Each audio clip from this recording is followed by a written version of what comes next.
everybody! This is Souls Gaming and welcome back to a brand new tutorial.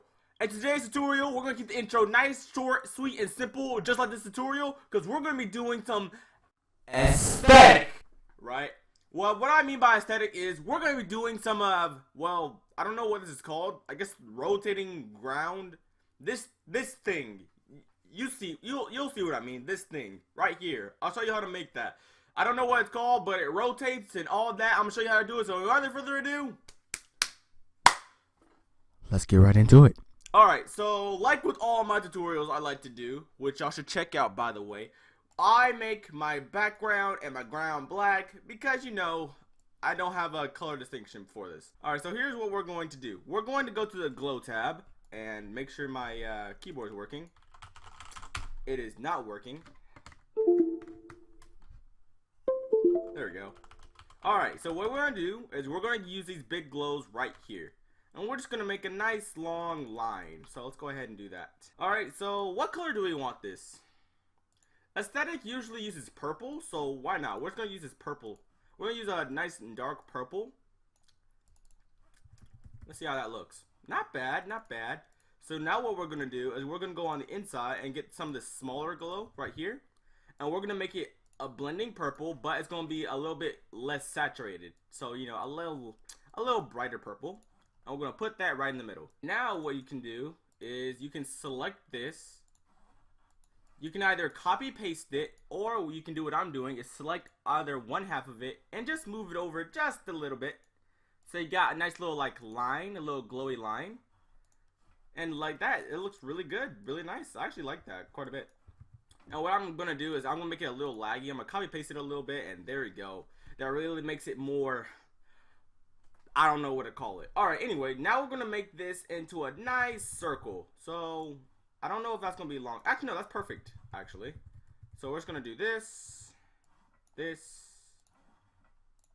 So, what I'm doing is copy pasting it, and I'm rotating it. Just as you can see right here. Where's rotate 45? There it is. We're also going to copy paste this. I'm going to rotate it. This may lag on some computers. I know it's going to lag on mine, so just be aware of that. And you know what? Why not? We can copy paste it just one more time. And yeah, there we go. We're also going to scale it up just a little bit, just so we can get the full extent of its power. So now we're just going to put this to the side, right?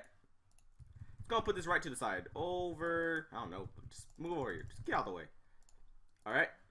Now, we're going to go up with via ship, just so we can make this example a little easier. So what we're going to do now is we're going to, first off, check to see how big the ship box is. Depending upon if you're starting with a ship or a cube, you're going to need to see this. Alright, so here we go. Alright, so the screen will cut off right here. That's what we need to know. So, we want the Vaporwave, or whatever it's called, to be on the bottom, right? So here's what we're going to do. Usually, I think that the maximum you can see is, hold on, 1, 2, 3, 4, 5. Actually, no, that's for cube, so it's not really going to matter here too much. I guess the widest you can get out is 16 or 17. So what we're going to do is we're going to go ahead and do this. Going to make a nice little rectangle with these little colorful blocks that don't clip into you. Make sure they don't kill you because this won't work. So, you know, nice little colorful blocks in the first tab. We're going to select all of it and we're going to make it match the color of the background. In our case, it's black, right? And we're actually going to extend this just a little bit just to make sure we have no problems at all. I actually might have made that a little bit too tall, but I actually think let's just shave it off a little bit. There we go. Well, we're actually going to keep it like this right here. And we're going to put this in a group 1. We're also going to go and get a move trigger and make it move. So we're going to do that. Group 1, lock the player's X, and we're just going to make the move time 10 seconds. Now, here's what we do. Now we're going to go back to this beautiful light ball of spirit bombs. Alright? So what we're going to do is what I like to do when I'm rotating stuff. I like to go to this little chain section, the decoration tab, and I'm going the wrong direction. I like using this little circle right here just so I know where my center is. So we're going to put this circle in a different group along with our trigger. So we're just going to go ahead and put this right in the middle. Right there. That's about in the middle right there. Gonna put that in group 2. And we're also going to go back to the layer 0, and we're going to select this entire spirit bomb. So we're just going to go ahead and select that, add to a group 3. We're also going to add this to group 1 because group 1 is already going alongside with the player, so that way we don't have to waste triggers. Alright, so now that we got our single little circle right here, what we're going to use is we're going to use the rotate trigger, and we're going to put this right in front of this big giant ball of light, and we're going to assign this to the certain groups. So with the rotating group, which is the spirit bomb that we have, is we're going to put that in group ID, target group ID, which is group 2.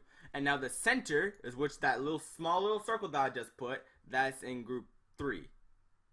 Wait, is it? Okay, no, alright, it's the reverse of that. It's the reverse of that. My bad. I'm not that smart. Alright, so the target group ID is in group 3, and our center circle is in group 2. Alright, now we're going to go to times 360. Basically what this means is how many times what object you want to rotate in a full circle. In this case, we're just going to make it rotate 5, and we're going to make the time 20 seconds. We can always adjust the time so we can fit as need be, but right now we're just going to keep it at 20. So we're going to select this entire thing, but before we select that, we're going to make sure that this is layered on top. We're also going to fill in that little square that I deleted for some reason, and that one. We're going to put this on the layer on top of the glow that we just made. So we're going to put this in B1. And we might as well put it in 1, 2, so we can stay a little bit organized. And now, we're going to select this. And since I don't want it to clip into the ground, we're just going to make it move down using a move trigger. So here we go. Gonna move this a little over. Let me move this move trigger out of the way just so I don't select that on accident. Alright. We're also going to put this these squares in a different layer because it's good to stay organized. Right now, I know I wasn't being too organized when I was doing this, but right now we're all fixed up and ready to go. Alright, now we're just going to select this once more. We're going to move it kind of in the middle of the rectangle that we've just made.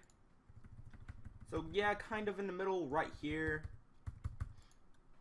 And since it's already in its own group, which is group 2, we're also going to have it alpha so we can have a smooth transition when we see it. So we're going to make this group 2.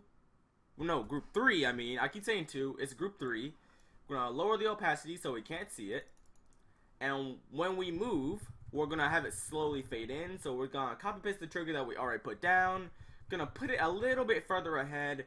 Press edit object and raise the opacity all the way back to 100, and we're gonna make it fade in about 1.2 seconds. And now the fun part, since we already have it rotating, now we're just gonna have to move this part down. From my estimate, my guesstimate, this is gonna go around 1, 2, 3, 4, 5, 6, 7, 8, 9, 10, 11. So we're gonna make this go down negative 110 because that's basically 11 blocks, and make it go down 3. And let's see how this looks so far, because sometimes what will happen is that the rotating ball will get messed up. So I know a quick fix just in case it did mess up. So let's go ahead and check to see if it worked. Okay, see, that's my problem. Here's what I did wrong. I forgot to put this circle back in the center. Like so, and I also forgot to put it in group 1 so it could rotate with the rest of the circle. So now that we're gonna put that in the center, and now that's in group 1, we're gonna play test it again. Once again, I messed up. What am I doing wrong? What the heck? Oh, I see the problem here. I know what I'm doing wrong. Okay, unchain it. I'm an idiot. I put this in group 2. That's supposed to be group 3. Let's try this again. Oh my god, okay, that looks cool, but that's not what this tutorial is. Oh, I think I know. Okay, I get it. I got it. I know it. I'm an idiot.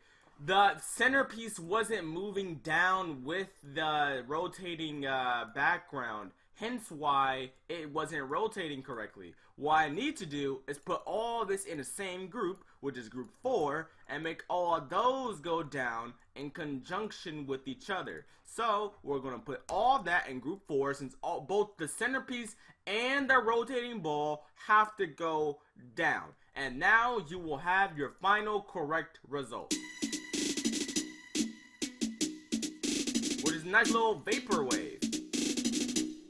From here, it looks really weird, but if we go inside of the actual game, let me just put a spike real quick so you can actually see the effect.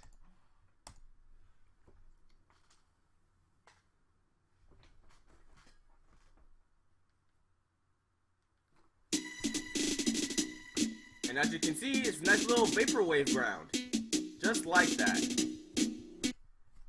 And now we're gonna make this look a little bit better, a little bit more detailed. So this is really the easy part right now. So basically, you basically got the gist of it right here. Right, what I'm gonna be doing now is I'm going to be decorating it just so it looks a little bit more smoother and more aesthetic.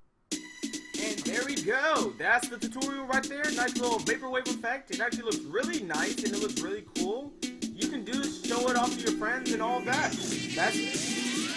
Okay, I'm gonna need a song. I'm gonna need you to shut up while you're interrupting my outro. Alright, anyways guys, I hope this tutorial really helped. You can use this in any of your levels if you want to. And yeah, if you enjoyed, be sure to leave a like, subscribe for more. And this has been Souls Gaming, and I will see you guys next time. Later! God, it's been so long since I actually said that. My God.